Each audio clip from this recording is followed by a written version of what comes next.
నేను గతంలో చాలా సార్లు చెప్పాను. పెద్దలు సాంబశివరావు గారు నా రాజకీయ ప్రస్థానం మొత్తం చెప్పారు.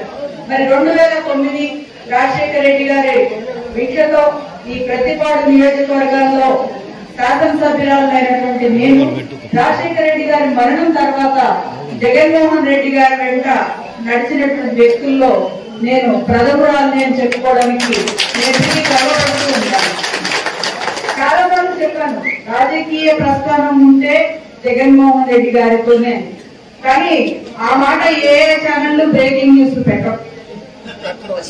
నేనేదో సరదాగా మా కార్యకర్తలతో పిచ్చాపాటిగా మాట్లాడింది, దాన్ని ఎవరో వీడియోలో వైరల్ చేస్తే దాన్ని తీసుకెళ్లి అసలు బ్రేకింగ్లు పెట్టేసి అసలు సుచరిత మనుగడ ఎక్కడ, సుచరిత రాజకీయంగా పార్టీ మారిపోతుందా, సుచరిత ఫ్యాన్ గాలి గిర్రులు తిరుగుతున్నా గానీ ఎక్కడికో వెళ్ళిపోతుంది సుచరిత అనుకుంటూ 2-3 రోజుల నుండి చూస్తుంటే నాకు చాలా సరదాగా నవ్వుకుంటా ఉన్నాను నేను.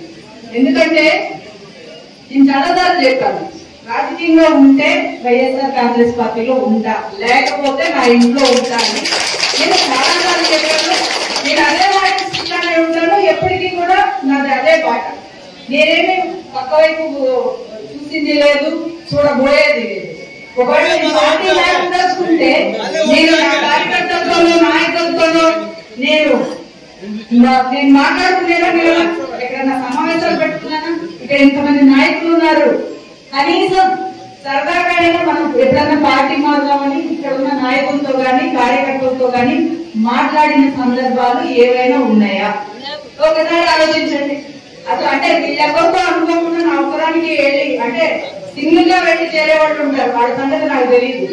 నేనంటే నాకు వైసీపీ నా కుటుంబ సభ్యులు అనుకుంటాను. నేను వీళ్ళంతా నా కుటుంబ సభ్యులు. నాకు ఎందుకంటే పక్క పార్టీ వాళ్ళ పేర్లు కూడా తెలియవు, మోహాలు కూడా తెలియవు. ఇన్ని సంవత్సరాలు నేను రాజకీయాల్లో ఉన్నా కానీ నాకు అవసరం లేదు వాళ్ళకి. నా కుటుంబ సభ్యులే నాకు అవసరం కాబట్టి నా పార్టీలో ఎవరున్నారో వీళ్ళు మాత్రమే నేను గుర్తుంచుకుంటాను. అది నా నైజం.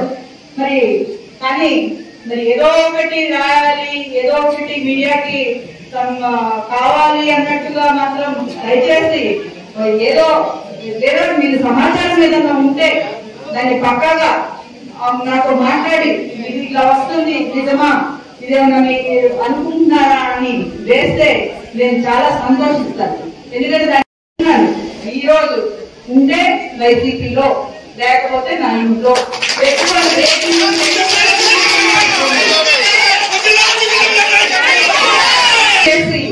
ఏదో పిచ్చాపాటి తీసుకొచ్చి బ్రేకింగ్స్ పెట్టి దాని మీద డిస్కషన్స్ పెట్టి లేని అపోహల్ని ప్రజల్లోకి పంపించొద్దని నేను కోరుకుంటున్నాను. ఎందుకంటే నా ప్రతిపాడు నియోజకవర్గ ప్రజలకు సుచరిత అంటే ఏంటో తెలుసు. వాళ్ళు నన్ను 2009 నుండి కూడా దగ్గరగా గమనిస్తున్నారు. వాళ్ళంతా నన్ను ఒక ఆడపడుచులాగా భావించి వాళ్ళు ప్రతి దానికి ప్రతి కార్యక్రమంలో నాకు అండగా వెన్నుదన్ను ముందు ఉంటారు. అంతేగాని ఇక్కడేమో వర్గాలు అలా వైషమ్యాలు కూడా ఉండవు. ఎందుకంటే అందరూ మా కుటుంబ సభ్యులు అన్నట్టే అనుకుంటూ ఉంటాం. మరి దీనికి ఏదో మేము మా కార్యకర్తలు ఏదో న్యూ ఇయర్ పార్టీ పెట్టుకుంటే ఏదో సరదాగా మాట్లాడుకున్న మాటలు తీసుకెళ్లి బ్రేకింగ్లు పెట్టేసి దాని మీద డిబేట్లు పెట్టేసి మనుగడ ఎక్కడ అనుకుంటూ కరెక్ట్ కాదు. ఎందుకంటే మీడియా వారు ఇచ్చే సమాచారం ఖచ్చితమైనటువంటి సమాచారం ప్రజలకు ఇవ్వాలి. ఎందుకంటే మీడియాని అనేక మంది చూస్తూ ఉంటారు.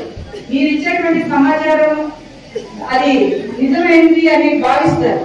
కాబట్టి ఒక పక్కా సమాచారంతో మీరు ఏదైనా న్యూస్ ఇవ్వదలుచుకుంటే ఇవ్వండి. అది మమ్మల్ని సంబంధించి ఇస్తే ఇంకా బాగుంటుందని చెప్పేసి నా అభిప్రాయం. దయచేసి పెట్టుకోండి. సుచరిత ఈరోజు బ్రేకింగ్ న్యూస్ ఏంటంటే మీరు సుచరిత రాజకీయాల్లో ఉన్న కాలం వైసీపీతోనే అదే వాళ్ళని చూస్తే మన ఆఫీస్ దగ్గరికి వెళ్ళి 2-3 రోజులు అక్కడ కూర్చుని వాళ్ళు పెన్షన్ ఈ రోజు కాదు, ఈ రోజు మనకు బయోమెట్రిక్ లో ఫింగర్ ప్రింట్ పడలేదు అనో, ఐరిస్ రీడ్ చేయలేదనో తిరిగి తీసుకోవాల్సినటువంటి పరిస్థితి ఉండేది. కానీ ఈ రోజు పొద్దున్నే వెళ్ళి వాళ్ళ దగ్గర వెళ్ళి వాళ్ళ డబ్బులు చేతిలో పెట్టొస్తుంటే ఆ పెద్ద వాళ్ళ కళ్ళల్లో కనపడేటువంటి ఆనందం మనం మనగట్టలేదు. అలాంటి ఒక గొప్ప వ్యవస్థ నడుపుతా ఉన్నారు. మరి ఇలాంటి సంక్షేమాలు ఏవైతే ఉన్నాయో మరి ఆంధ్ర రాష్ట్రంలో ఎక్కడా కూడా మనం నీకు అర్హత ఉంది రాలేదు అనడానికి లేదు.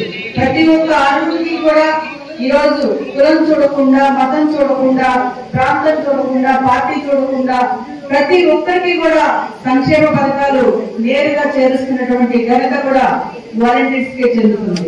మనం చాలా మందిని చూసాం. గతంలో చూస్తే నువ్వు పార్టీకి ఓటు వేస్తావా, ఓటు వేస్తేనే నీకు పథకాలు అందుతాయని చెప్పినటువంటి పరిస్థితులు మనకు తెలుసు. మరి ఈ రోజు కొత్త పెన్షన్లు శాంక్షన్ అయిన వాళ్ళలో అందరూ వైఎస్ఆర్ కాంగ్రెస్ పార్టీకి చెందిన వాళ్ళే అని అనుకోవడానికి లేదు. ఎందుకంటే అందరికీ కూడా వచ్చినటువంటి పరిస్థితి ఉంది. మరి ఇలాంటి ఒక గొప్ప పరిపాలనా వ్యవస్థని జగన్మోహన్ రెడ్డి గారు అందజేస్తా ఉన్నారు. మరి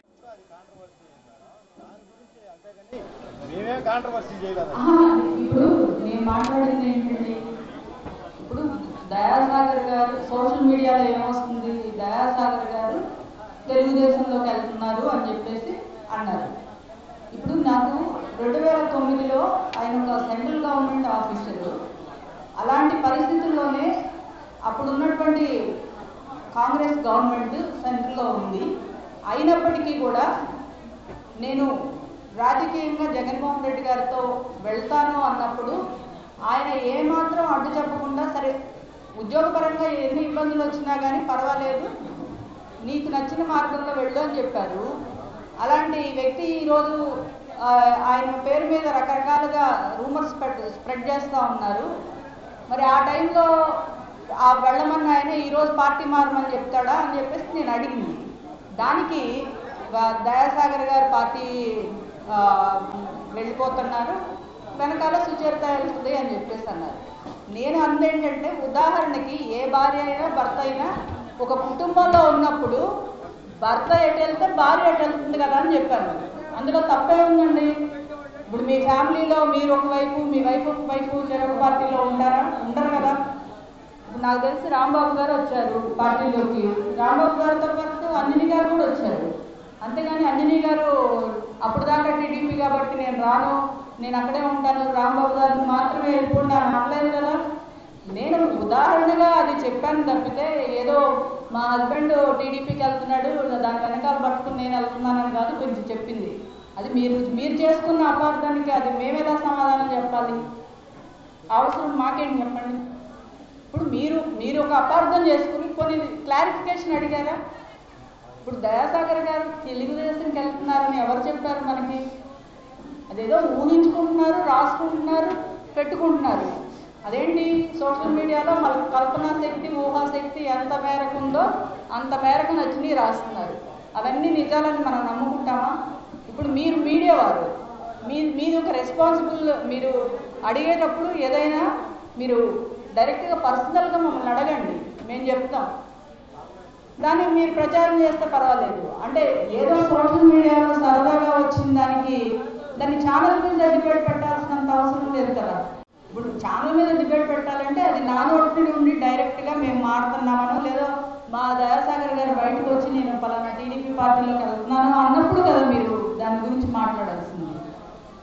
అది నేను ఉదాహరణగా చెప్పినటువంటి దాన్ని తీసుకుని మీరు రకరకాల మీడియాలో రకరకాల క్యాప్షన్స్ పెట్టుకుని, మరి వాళ్ళు పెట్టిన వాళ్ళు సోషల్ మీడియాలో అంతా పెట్టారో లేదో తెలియదు. నా ప్రసంగ పాఠం అంతా పెడితే మీకు అసలు ఆ డౌట్ కూడా వచ్చేది కాదు.